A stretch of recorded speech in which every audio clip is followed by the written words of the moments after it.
Hi mommies! Another educational toy that I highly recommend is this spelling game toy. Lalong-lalo na kung ang anak ninyo ay nag-uumpisa na mag-aral ng spelling. Included sa package nito ay 52 pieces wood cutout letters na talaga namang magaganda at makukulay. Kasama din dito ang 28 back-to-back flashcards na may kasamang picture at traceable lines, parang puzzle type siya. Doon natin ilalagay yung mga letters na ito.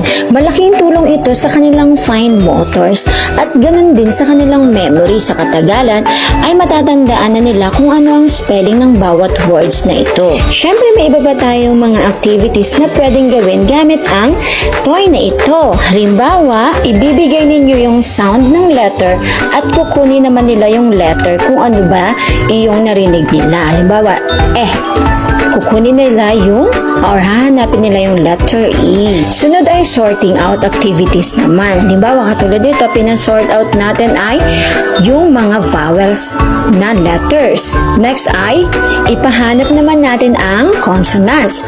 Actually, pwede nyo rin itong gamitin sa Tagalog ha, sa Filipino, yung patinig at katinig, pwede na rin nun yung isabay yung pagtuturo sa kanila. Okay, para hindi sayang ang time. Sunod, sorting out ng by letters at sorting out by colors. Marami nyo pang mga activities na pwedeng ipagawa sa kanila. For example ay ito, mga cluster words, yung magkasunod na consonants.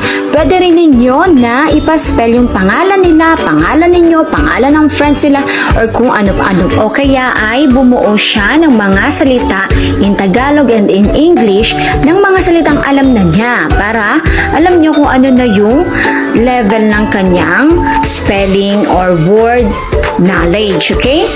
Kung gusto nyo to ay i-click nyo lang yung yellow bag dito sa my left side, o kaya ay kung wala yung link ay pumunta lang kayo sa mismong store ko kasi minsan nawawala yung link kapag na sold out.